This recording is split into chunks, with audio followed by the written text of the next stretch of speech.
在当今这个世界，一国的实力很大程度上代表着其在国际上的话语权。在过去的100多年间，美国掌握着世界大部分的话语权，碍于其强大的实力，几乎没有人敢同美国作对。反过来说，美国发起一声号召，便会得到一片国家的响应。但是这样的局面在如今看来或许大不一样，美国的号令不再带有光环，他们正经历一场趋势明显的衰退。但是身处局中的美国却依然看不清，在美国看来，任何强大起来的新兴大国都是其全球霸权的威胁，而对待这一威胁的办法就是毫无底线的打压遏制。从前是苏联，现如今美国已经将中国列为其全球霸权的最大威胁。日前，美国再次向欧洲国家发起一项号令，胁迫欧洲国家一同抗华。在最新举办的美欧跨大西洋贸易和技术理事会上，美国商务部长表示，为了向中国施压，美国需要同自己最大的盟友欧洲合作，从而阻碍中国继续前进的步伐。显然，在这一话语中，美国似乎没有掩饰自己的意图。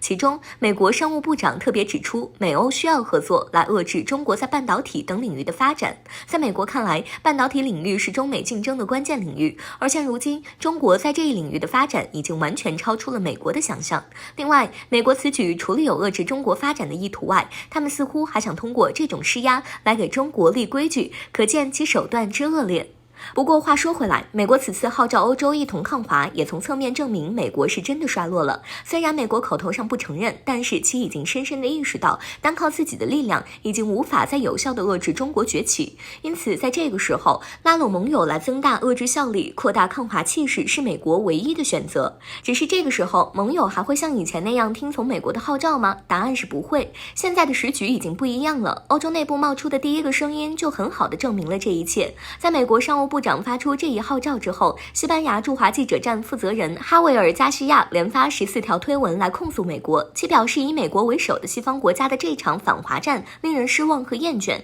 在他看来，西方与其继续同中国对立，不如学着去了解中国，学习中国发展模式的积极意义，而不是一个劲儿的想着怎么去阻碍这种积极的发展势头。除了这一声音外，欧盟委员会相关负责人的表态也值得考究，其表示这一贸易协议是美国同欧盟之间的协议，无关第三国。这也可以理解为是欧盟在间接拒绝美国的号召。不得不说，这些从内部相继而来的声音大快人心。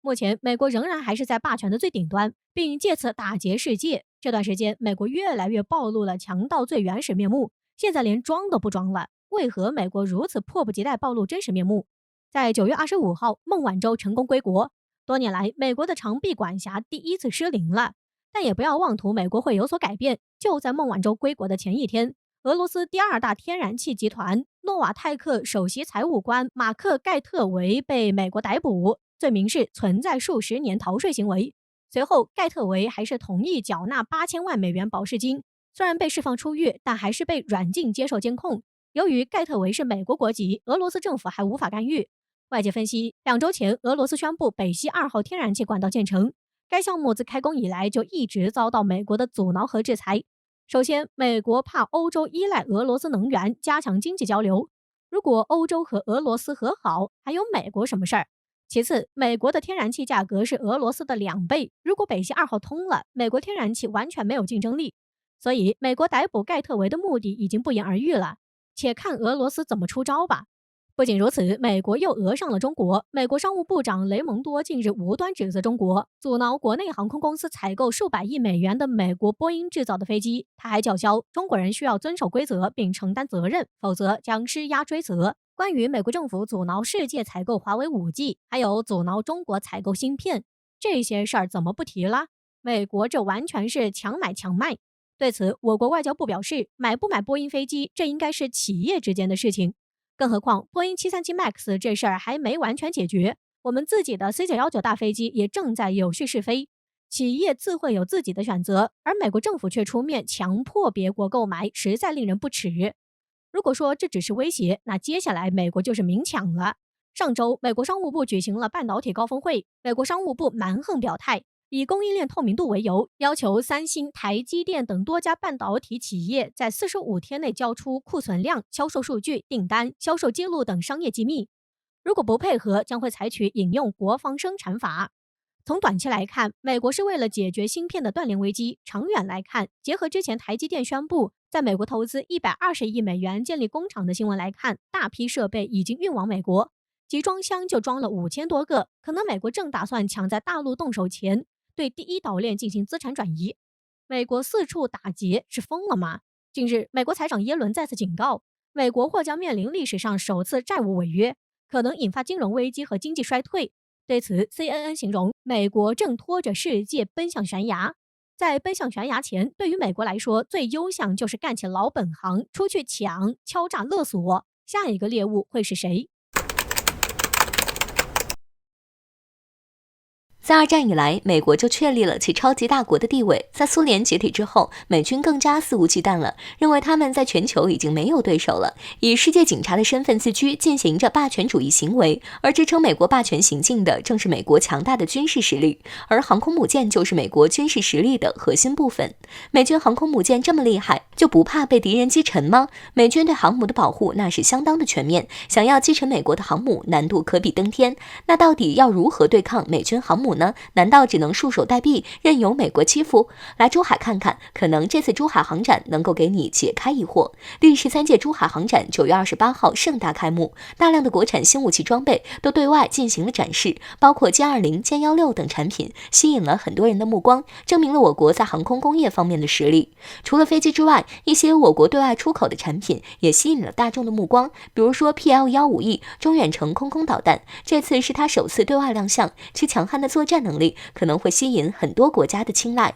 而我们今天要说的是在近几届珠海航展都备受关注的一款明星产品 YJ-12E 导弹。这是我国航天科工首款超音速反舰导弹，其飞行速度快，突防能力强，破坏威力大，是对抗导弹防御系统的利器，并且维护费用还不高，对一些小国家而言极具性价比，长期受到国际市场的好评。要知道，目前能够制造超音速反舰导弹的国家并不多，能从国际市场上买到的更是少之又少，这也是 YJ-12E 能够如此受欢迎的原因之一。美军这几年来一直在进行宙斯盾体系的升级工作，就是为了对抗中俄的超音速反舰导弹。试验结果证明，美国海军反导系统对超音速反舰导弹的拦截能力并不是很强， YJ-12E 可以说是用来对付美军航母舰队的一大利器。有分析人士指出，中国对外出售 YJ-12E 超音速反舰导弹，相当于戳中了美军的软肋。因为美军维护其全球霸权的根本条件，除了强大的核力量之外，美国海军也起了很大作用。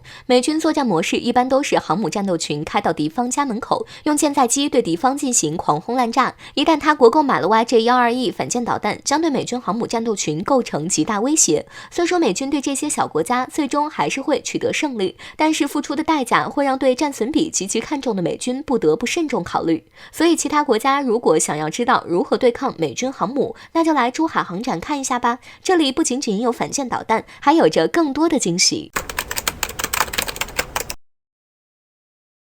近日，算是俄罗斯官方媒体的今日俄罗斯频道旗下2个美国知名视频社交媒体账号被直接强行封禁了，并且该网站没有给出任何理由，也就是说，美国拒绝俄罗斯媒体在外网上发声。近日，美国直接强行封禁了俄罗斯账号，却没有给出任何理由一事，再次引起不少人的关注。从俄罗斯外交部对这件事的回应上来看，或许和德国和俄罗斯之间的北溪2号项目有关，因为俄罗斯用了一句非常肯定的话来表达自己的看法，就算不是德国要求的，也明显是受德国的纵容，才会封禁2个德语频道。因为这2个账号是俄罗斯发来给德国人看德语频道，用作2国沟通交流的一种方式，所以这件事真的是德国做的吗？要知道，就连俄罗斯电视台的总编也认为，这是德国在向俄罗斯宣战，是一场真正的媒体战争，呼吁俄罗斯必须禁止德国在俄媒体继续在俄运营。甚至俄联邦通信、信息技术与大众媒体监督局对此也明确撂下狠话，如果美国网站不撤销对俄媒体账号的限制，那么俄罗斯将会依照俄方法律直接对其发动制裁，禁止其在俄罗斯传播，并且要求其赔偿100万卢比。也就是说，俄罗斯这是明晃晃的放话，不解封就罚款。然而需要注意的是，美国在这件事中的反应却很有意思。毕竟虽然俄外交部放话称这是一场对俄前所未有的信息侵略，俄必将对此进行反击，但是从俄罗斯各方面的消息来看，这件事针对更多的其实还是德国，而不是美国。所以为什么美国在这件事中的回应十分奇怪？事情究竟是美国做的还是德国做的？从美国媒体的信息来看，美国人认为这次封禁俄罗斯账号的原因是传播违反规定的新冠病毒信息，而这却和俄罗斯方面的说法截然相反。所以美国是在做什么？出手搅浑水，还是俄罗斯其实是在借德国暗指美国？有分析人士表示，这件事应该和德国无关，毕竟德国官方发言人对此也进行了反驳，而且德国和俄罗斯进行北溪2号明显对德国更有好处，德国怎么也不可能在这个时候针对俄罗斯。其实这话也不无道理，那么美国怎么就突然跑来搅浑水呢？